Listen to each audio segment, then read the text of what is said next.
Hello, it's Jimmy here. They're really looking at a Saab 9.3 here. It's a 2008 and it's a 1.9 TTiD, I believe. Okay, in the car we have limited performance, so it's in limp mode. And of course he's got this message here. There is no engine light that I can see. These are just a little bit different, I suppose. Okay, got my scan tool out here. It's the launch Euro Tab 3. This is a 2008 car and it's a Saab 9.3 Sport. We're going to go into the engine module, engine control module, and then diagnostic trouble codes, read fault code.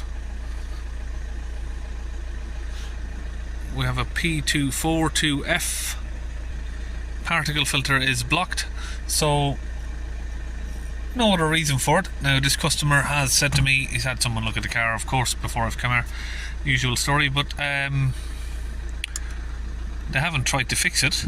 Let me just try and clear that message off. Now he says the car, there you go, it's time for service as well. The car is doing less than 2,000 miles a year, so he said he's pretty sure that that's what's wrong with it. So I can't see any issues on the sorry, it's getting late and I'm slurring my words. I can't see any other issues on the diagnostic apart from just a straightforward DPF clean, really. Sorry, I got the camera there cleaned up a little bit. Looked like it was a bit blurry on the screen. Okay, let's get the bonnet open. Engine is running. One more thing is actually we'll go back in and have a look at the live data. So we'll come out of here, look for data stream. Let's have a look for the particle filter, pressure, exhaust, sensor, so a little bit of voltage. Change that over to HPAs. 69.2, let's hold it up to 3000 RPM. Get it to stay steady, hang on. 385. It's increasing. They always increase as it warms up. So when the DPF's cold, the pressure is usually lower. You can see there it's increasing.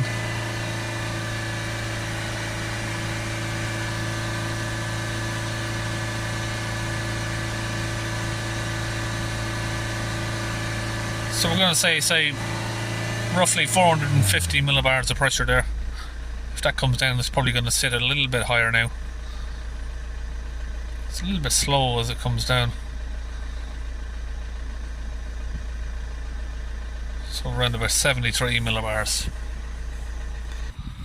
Okay, we have a DPF sensor which looks like over here. Let's try and get that clip off of there. And we'll get the, oh, that's a bit loose, isn't it? It's a little bit loose, the sensor. It's tight, so yeah, so we'll get the tube off now. So we're just going to turn it left, right, and slide it off. So I use a digital manometer just to confirm the pressure is similar to what the sensor is reading. So I've got the manometer now connected up to this pipe, this connector. Okay, so back in the van here, we have placed our cleaning fluid for the DPF into the cup here. That is Launch UK DPF cleaning fluid, and we have it mixed into the cup here, a little bit of water just to get it to oxidise, so filled it halfway with the fluid and a little bit of top up of water. Okay, so we have our compressor there on, hose is connected to the gun, and we have that set up to 9 bar of pressure. Okay, we have the gun now connected straight to the hose right down there. Now we can squeeze the trigger, get that fluid sprayed in there. I like to spray it in at the highest pressure as possible, which is 9 bar or 131 psi, I think. We'll just hold that trigger until the DPF fills up. See, the DPF sits nice and low on these cars, so you can just fill it right up. If you've got a DPF like on some of the VWs that sits up high here at the top of the engine, it will backfill into the turbo, so you have to be careful on what car you're doing this on. But we'll get this all filled in, let it sit for say 5 minutes, then we'll start the car up and we should see a considerable drop in the pressure. Okay, so it looks like we're all out of fluid, so we will get this disconnected and see if it's got any sort of back pressure coming up. No. Okay, so the sensor is now connected back to the vehicle. Back in the car. Hold the revs on it, see if we can get the pressure to drop down.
Let it idle down, see where it's dropped down to now.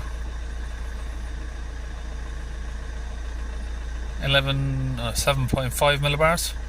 So it's in tolerance right now, but of course the fluid's only been running in there about a minute, so we'll take it on a little bit of a drive and see what we have afterwards. You get a little bit of smoke like that coming out of the exhaust. So on our test drive here, we can see the fault has just disappeared on its own there. The malfunction light restricted performance. Okay, so during the test drive I could hear a slight boost leak, so maybe there is an underlying cause here, so we'll have to have a look at that.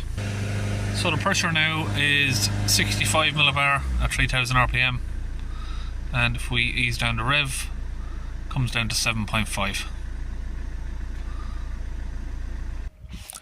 So let's come into special function, see what any options we have here. Injector replaced, start and torque, additional functions, particle filter replacement, reset the adaptive values, turn the ignition off.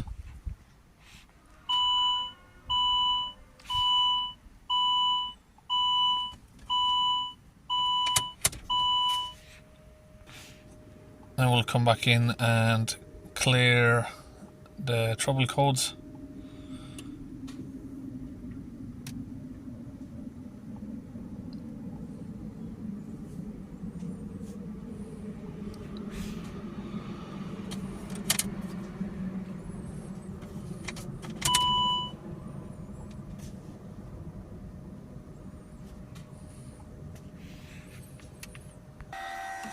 Okay, I've got a smoke machine.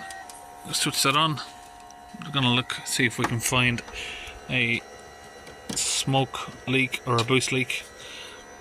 Get that pumped up in there.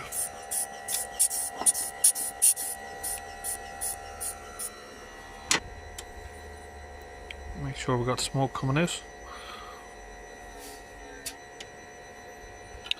Got that reconnected.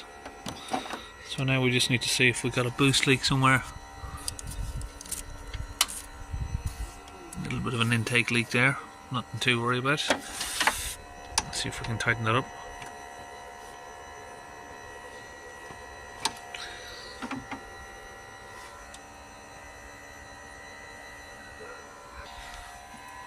Looking at this pipe here, it looks wet. Can't see any visible damage to it though. So we've got smoke leaking from in here. Just in there you got a lower boost hose. You can just about see it. Lower boost hose is split. Okay, so basically that's all about done there. No more fault codes on there. Of course we're going to need to get that boost hose, but it's going to be a bit of a search to try and find that boost hose. It's a Saab and it's not going to be off the shelf. Okay, that's it, all finished on that Saab. We'll come back to it when he can get hold of a boost hose there, but for now it's all done and I'll see you on the next video.